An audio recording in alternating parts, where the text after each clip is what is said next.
Mr. Cox. This is, I believe, podcast 11 with Mr. Cox's dad stories. I'm trying to be loud because I don't have my special external mic on. I'm on my way to an appointment, so I had to do it in the car again. There you can see my heavy headliner. I need to follow my own advice. And it's the only way I can get the podcast in right now, so I'll do a short one here. Start out with Mr. Cox's stupid accidents. I just covered one when I talked about being down at Spring Mill Park. Used to take youth on a lot of outings. Here's a quick one. I went down to where were we at? It was one of the Indiana State Park, or not State Park, Indiana State Museum. One of the museums in Indianapolis. It might have been the Children's Museum. I think it was the Children's Museum. Indiana has a Children's Museum in Indianapolis. That's really cool. It used to be free and just asked for donations. Now there's a charge. I don't know what the charge is. Now they have a really awesome dinosaur exhibit. You know, when you get in the parking lot, it looks like a dinosaur going through the wall and that type of thing. And they have a lot of bones put together and restructured, reenacted dinosaurs and all kinds of stuff. But they have a lot of other floors. They have them on Pioneers, and I think it's a race car. They have a race car. All kinds of things they have going on there. So I can't even think.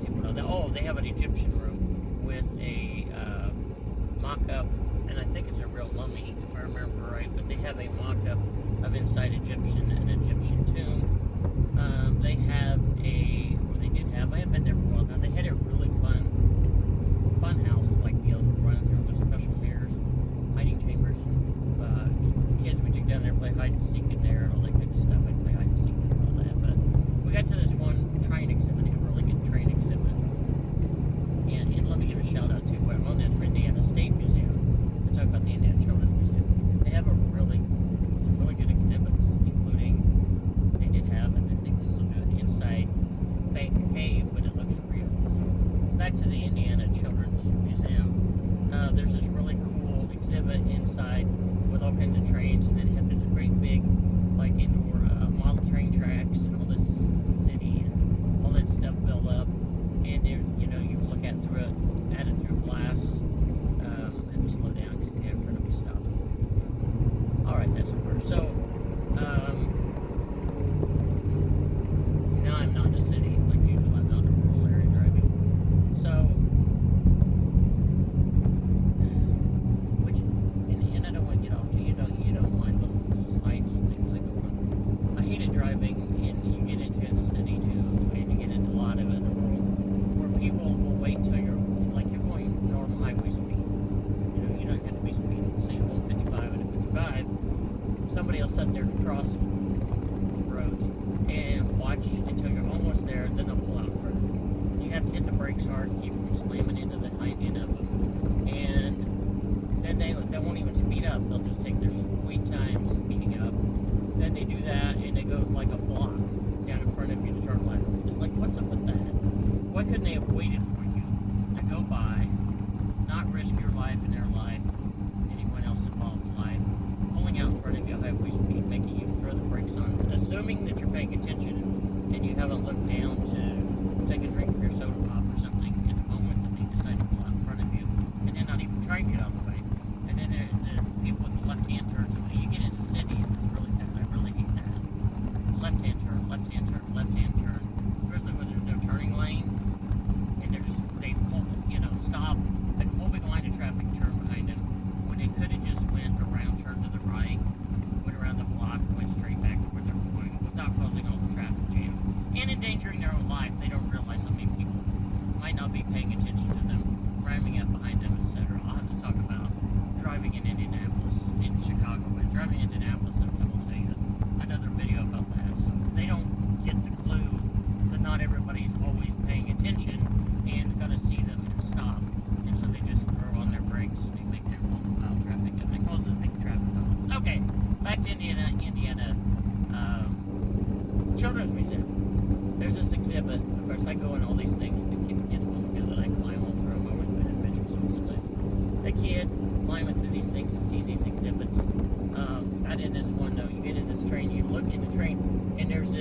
bubble that you crawl under there. It's made for kids. I like had to like squeeze wind or they're I'm crawling all through there. Normally there's people around me with their groups so they know what's up, but at the moment, like, they all take it off, I think, except maybe one kid. The kid didn't know what was up, what's happening. So I crawled through there. I didn't know that when you got in there, there's a plexiglass bubble, and it's built for like 5-6-year-olds. Here I am, 6'2". I crawled, went up under there, get in there, lift up, stand up, get my head in the exhibit, so it looks like I'm in the train track city there, and look around, and the kids look at me like, hey, that's cool.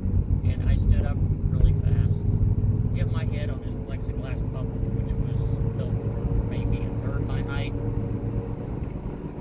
No kidding. I mean, I thought I was either going to be paralyzed for life or was going to die there, and nobody would know where I went, days later, or somebody could crawl over there and find me dead, or paralyzed, and they'd have to get emergency crews and drag me out. Thankfully, that didn't happen. I came out of it, but it went, it didn't even hurt at first. That thwack, I heard my head hit on it. I went numb, like from the head clear down through the shoulders, upper chest, just numb completely. And I just fell down to the floor, like cross-legged, and sat there and prayed and hoped I lived. And here I'm watching my speed. I'm in a rural area that has a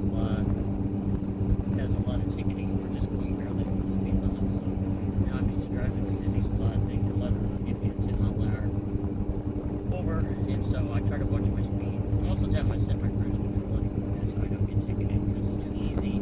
I try to make calls and say it's too easy to creep up over the speed limit if you don't have your cruise control set. So anyway, okay, got that taken care of. So I sat there, and thankfully, after a few minutes, felt like a long time, the numbness started leaving, and I was able to get up and leave. Of course, I'm sure I had a horrible headache, and none of the kids really saw me do it. The one kid that was there had like turned on and took off, and I'm just sitting there.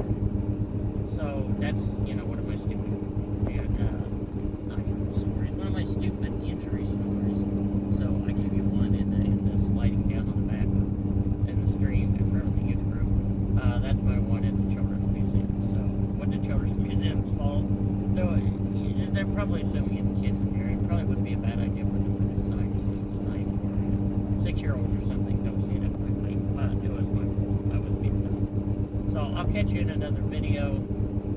Make sure, and I keep forgetting to say this, make sure on YouTube here, and I'm podcasting this for podcast for Spotify, but you may put me some other places too, but I'm also posting on YouTube, so make sure if you like these videos, hit subscribe, hit the like button. I'm getting quite a few views. A lot of people aren't hitting the like button or dislike button, whatever, they just not hitting it.